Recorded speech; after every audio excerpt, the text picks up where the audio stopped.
திருமணி அணுகுமுறை சார்ந்த சிக்கல்ல திரு விஜய் மாட்டிட்டு இருக்கிறாரா? இல்லைங்க, நான் கோட்டி தப்பா பேசுறேன்னு நான் நினைக்கிறேன். இஷ்யூ கான்ஸ்டிடியூஷன் சம்பந்தப்பட்டது, பொலிட்டிக்கல் இஷ்யூவா இருந்தாலும் ப்ரீபோல் அலைன்ஸ் போஸ்ட்போல் அலைன்ஸ் எல்லாம் நான் ஒத்துக்கிறேன்.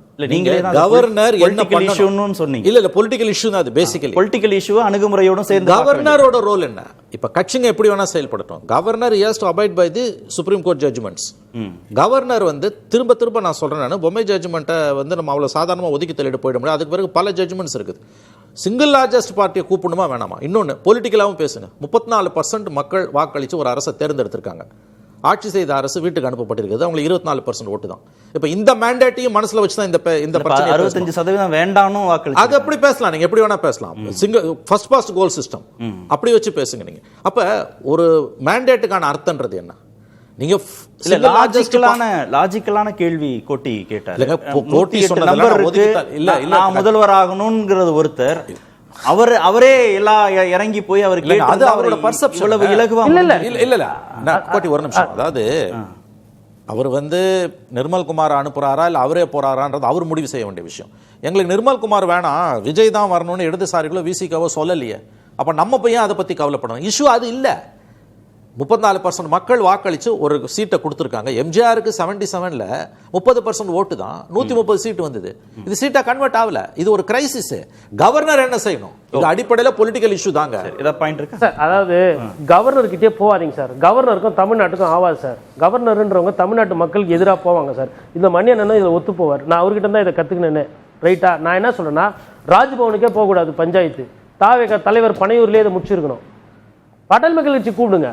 அவனா வரமாட்டான்னு அடம்பிடிக்க போறாங்களா? அமமுக கூப்பிடுங்க, எல்லாரையும் கூப்பிடுங்க. ஒரே ஒரு விஷயம், இவ்வளவு பண்ணி யார் பாசிச பாஜகன்னு சொல்றாங்க, யாரு இன்னைக்கு யாரோட போய் சேர போறாங்கலாம் இருக்கட்டும், அவர் திரும்ப திரும்ப இந்தியா பிளாக் உள்ள இருக்க கட்சிங்க கிட்ட தான் ஆதரவு கேட்கிறாரு. அவர் ஏடிஎம்கே கிட்ட போல, அமமுக கிட்ட போல, பாமக கிட்ட போல.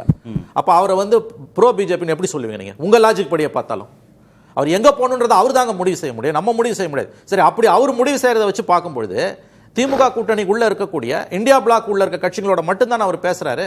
அவர் போய் அண்ணா திமுக கிட்டயோ அமமுக கிட்டயோ பாமக கிட்டயோ பாசிச பாஜகவோட இருக்கக்கூடியவங்க கிட்ட, அமித்ஷா அண்ணா திமுக கிட்ட அவர் போய் கேட்கலையே. அந்த இடத்துல அவர் யாருன்னு தெரியுது இல்ல. ஓகே திரு செந்தில், நேற்றிலிருந்து ஒரு செய்திக்கு முக்கியத்துவம் கொடுத்து சோசியல் மீடியாலையும் பேசப்படுது, பத்திரிகையாளர்களும் பேசுறாங்க. பொதுவா ஆளுநர்கள் தங்களுடைய கடமையை செய்யல, ஆளுநர்கள் தங்களுடைய அதிகாரத்தை தவறாக பயன்படுத்துகிறாங்க அப்படின்னா மிக கடுமையாக திமுக குரல் கொடுக்கும். ஆளுங்கட்சியாகவோ எதிர்கட்சியாகவோ குரல் கொடுக்கும். 108 தொகுதிகளில் திரு விஜய் வெற்றி பெற்றிருக்கிறார். ஆளுநர்கிட்ட போய் ஆட்சி அமைக்க உரிமை கோருகிறார். 5 தொகுதிகளை சேர்த்துட்டும் போகிறாங்க காங்கிரஸோட சேர்த்து. ஆனால் வேற ஏதோ ஒரு அரசியல் கோபத்தினால திமுக பேசாமலே இருக்கு, ஆளுநரை கண்டிக்கவே இல்லை, கேள்வியே கேட்கல அப்படின்னு இருக்கு. வேற ஏதாவது நோக்கம் இருக்கா திமுகவுக்கு? இன்னும் ஒரு கேள்வியும் பாக்கி இருக்கு சார், அதையும் கேட்டுருங்க. திமுக ஏன் ஒரு 40 எம்எல்ஏக்கள் அனுப்பக்கூடாது? அநியாயம் பண்ணுது சார் திமுக இல்ல. ஏன்னா விஜய் ஏன் கேட்கலன்னு யாரும் கேட்க மாட்டேங்கிறீங்க பாத்தீங்களா? அடுத்துதான் கேட்பீங்க. அதை இப்ப ஆட்சி அமைக்க போறது யாரு? 108 தனிப்பெருங்கட்சி எது? விஜய். ஆட்சி அமைக்க ஆதரவு கேட்டது யாரு? விஜய். அவரு கண்டிச்சு அறிக்கை கொடுத்திருக்கிறாரா? ஏதாவது புதிய முறையில் வெளியில விட்டீங்களா? விஜய் இல்ல சார், பிளீஸ், சாரி. விஜய் ஏன் இன்னும் இதை கண்டிக்கிறதுக்கு அவருக்கு துணிச்சல் இல்லைன்னு யாரும் கேட்கல. அதையும் திமுக தான் போய் கேட்கிறோம்.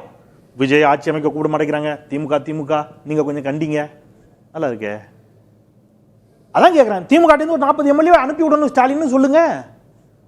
திமுக கண்டிச்சது. ஸ்டாலின் தெளிவா சொல்லியிருக்கிறார். நேற்று டைம்ஸ் ஆஃப் இந்தியாவுக்கு பேட்டி அனுப்பிச்சிருக்காரு. தாவேக ஆட்சி அமைக்க திமுக வழிவிடுவோம், எந்த இடையூறும் செய்ய மாட்டோம். திமுகவினுடைய நாடாளுமன்ற உறுப்பினர் கலாநிதி வீராசாமி அவர்கள் புதிய தலைமுறையில் வந்த செய்தி, நீங்க கேட்ட கேள்விக்கு பதில், தாவேகாவை ஆட்சி அமைக்க விடாமல் தடுப்பது மக்கள் தீர்ப்பை அவமதிப்பதாகும். திமுகவும் சொல்லிடுச்சு. இப்ப சொல்லுங்க, விஜய் எப்ப வாய் திறப்பாரு? சினிமால தான் சண்டையிலான ஆளுநரை எதிர்த்து பேச மாட்டீங்க. ஆனா நீங்க எல்லாரும் நம்பணும், அவர் பாஜக மிரட்டுறாரு. இப்ப மணி சார் அழகா சொன்னாரு சொல்லும்போது, அவர் இந்தியா பிளாக்ல தான் கேட்கிறாரு, என்டிஏ கிட்ட கேட்கல. என்டிஏ கிட்ட கேட்கல. அப்புறம் எப்படி அவரை நீங்க பாஜகன்னு சொல்லலாம்? அவர் தான் சொன்னாரு, திமுக பாஜகவோடு கள்ள கூட்டணி வைத்திருக்கிறது. இப்ப இல்லைன்னு ஒத்துக்கிட்டீங்கன்னா சரி. இப்ப இது இந்தியா பிளாக் தான், இது பாஜகவுக்கும் இதுக்கு எந்த உறவும் இல்லை. அதனாலதான் நீங்க வந்து இங்க கேக்குறீங்க இது வந்து தூய்மையான ஒரு கூட்டணின்னு பாக்குறாரா விஜய்? மணி சார் சொன்ன கருத்து நான் விட முடியல, அது அவருடைய பார்வையில் சொல்றேன். நான் விஜய் பார்வை கேட்கிறேன், மணி சார்ட்ட நான் டிஃபர் ஆகல. நான் விஜய் பார்வை கேட்கிறேன். என்ன லாஜிக்? நான் இதை இப்படி எடுத்துக்கிறேன். எந்த விதத்திலும் பாஜகவை சேதாரப்படுத்திடக்கூடாது, பாஜக கூட்டணி சேதாரப்படுத்திடக்கூடாது, திமுக கூட்டணியை சேதாரப்படுத்துவதுதான் விஜயனுடைய பிரதான நோக்கம். எடுத்துக்கலாம்ல. அதனாலதான் தமிழ்நாட்டில் அடிச்ச விசில் ஏன் புதுச்சேரியில் அடிக்கல? புதுச்சேரியில் விஜய்க்கு ரசிகர்களே இல்லையா? என்ன சார் இந்த நாட்டில் என்ன நடக்குது எனக்கு புரியவே இல்லை சார். அதிமுகவும் திமுகவும் கூட்டணி வைக்கலாம்ங்கிற வரைக்கும் பேசிட்டோம். இனிமே எது வேண்டுமானாலும் எல்லாம் பேசலாம் சார், தப்பு இல்லை சார். நான் ஒன்று சொல்றேன் சார், இந்த நாட்டில் நீங்க ஒன்று வச்சுக்கோங்க. இப்போ விஜய்க்கு ரொம்ப ஈஸி சார். இன்னும் 2-3 நாள்ல இப்போ எனக்கு உண்மையிலே என்ன சொல்றது தெரியல. கோட்டீஸ்வரன் ஒரு பக்கம் பேசுறாரு, மணி சார் ஒரு பக்கம் பேசுறாரு, நான் ஒரு பக்கம் பேசுறேன், நீங்களும் ஒரு பேசுறீங்க. விஜய் சிம்பிளா சொல்லிட்டாருன்னு வைங்க, குட்டீஸ், ஹாய் செல்லம்ஸ், நண்பா நண்பீஸ், இந்த திமுக ஆட்சி காலத்தில் வந்து ஆளுநர் எனக்கு இடையூறு கொடுக்கிறார், அவர் இன்னும் ஆட்சி அமைக்க கூப்பிட மாட்டேங்கிறாருன்னு சொல்லிட்டா ஆளுநர் ஏதோ திமுக போட்ட மேனேஜர் நினைச்சிட்டு ஒரு கூட்டம் திட்டும். நீங்க பாருங்க இதெல்லாம் நடக்க போதா. இன்ஸ்டாகிராம்ல ஃபாலோ பண்றீங்களா? நீங்க இன்ஸ்டாகிராம் எடுத்து பாருங்க. அடுத்தது திமுகவே எங்கள் அண்ணா விஜயை ஏன் ஆட்சி அமைக்க அழைக்கவில்லைன்னு கேட்பான். என்ன நடக்குதுன்னு எனக்கு புரியல. பிசிகா நீங்க கேட்டீங்க, பிசிகால இன்னைக்கு தெளிவா சொல்றாரு. யாரு? சிந்தனை செல்வன் சொல்றாரு. திராவிட கட்சிகளுக்கு எதிரான மக்களின் கோபம் இது என்று சொல்கிறார்கள். இன்னைக்கு வந்தது, நான் நேற்று வந்து சொல்ல. விஜய் மீதுள்ள ரசிக மனோபாவத்தில் எழுந்த ஒரு ஜென்சி அலை, இது அர்த்தமுள்ள அரசியல் பிரளயம் அல்லன்னு சொல்லியிருக்கிறார். ரைட். அப்போ அவருடைய முடிவை அவர் விசிகாவுடைய பொதுச் செயலாளர் அப்போ அவர் கோடிட்டு காட்டுகிறாரா அப்படிங்கிற ஒரு இடத்துக்கு வர்றான். RSS பெற்றெடுத்த பிள்ளை தாவேகாவும் விஜயும் என்று எழுச்சி தமிழர் அவர்கள் சொன்னார்கள். சீமானும் விஜயும். அப்போ அவர் போறதுல அவருக்கு ஒரு தயக்கம் இருக்குமோன்னு நான் யூகிக்கிறேன். I am not sure. அப்புறம் நேத்து புதிய தலைமுறை வந்த செய்தி தான் இது. நேத்து வந்ததே சொல்லிட்டாரு. என்ன சொல்லிட்டாரு? நாங்க இடதுசாரிகள் என்ன முடிவு எடுக்கிறார்கள் என்று பார்த்த பிறகே எங்கள் முடிவு அமையும். எழுச்சி தமிழர் அவர்கள் சொன்ன வார்த்தை. இப்ப இடதுசாரிகள் என்ன முடிவு எடுப்பாங்க அப்படின்னா, மார்க்சிஸ்ட் கம்யூனிஸ்ட் கட்சியை பொறுத்தவரை காங்கிரசுக்கும் அவர்களுக்கும் இருக்கக்கூடிய அரசியல் யுத்தம் தெரிந்தது. நான் விசாரித்த வரையில, நான் கேட்டறிந்த வகையில இடதுசாரிகள் தாவேகாவிற்கு ஆதரவு கொடுப்பதில் அவர்களுக்கு உடன்பாடு இல்லை.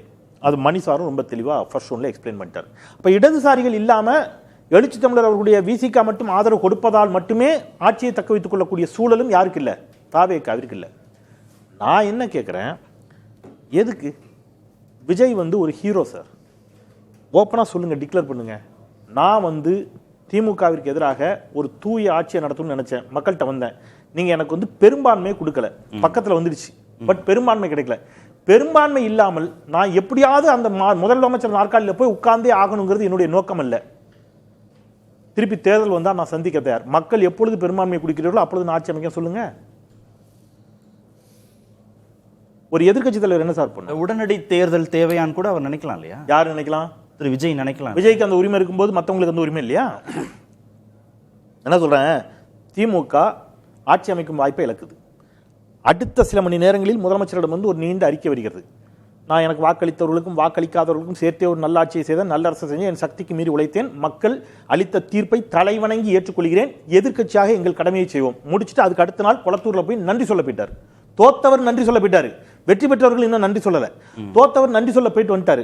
இந்த ரூமர் வருது, இவங்க கூட போயிருவீங்களா அவங்க கூட போயிருவீங்களான்னு சொல்லும்போது கிறிஸ்டல் கிளியரா மாண்புமிகு முதலமைச்சர் சொல்றாரு, நம்முடைய திராவிட முன்னேற்ற கழக தலைவர் சொல்றாரு. என்ன சொல்லிட்டாரு? நாங்க வந்து தாவேகாவிற்கு எந்த இடத்திலும் தொல்லை கொடுக்க மாட்டோம், அவர்கள் ஆட்சி அமைப்பதை நாங்க தடுக்க மாட்டோம்னு சொல்றாரு.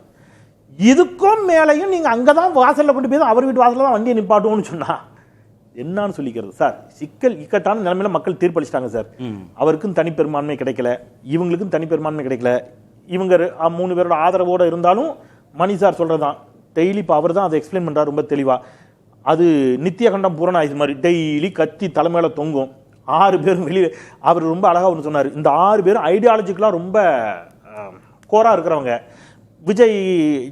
விஜய்கிட்ட எவ்வளவு எதிர்பார்ப்பாங்கன்னு தெரியும். அப்ப விஜய் ஏதோ ஒரு சின்ன விஷயத்துல காம்ப்ரமைஸ் பண்ணாலும், என்னைக்கு ஆதரவு வாபஸ் வாங்கினாலும் சிக்கல். அப்ப இது ஒரு சிக்கலான இடத்துல விஜய் நிற்கிறார். போகிறதுல விருப்பம் இல்லை உங்களுக்கு.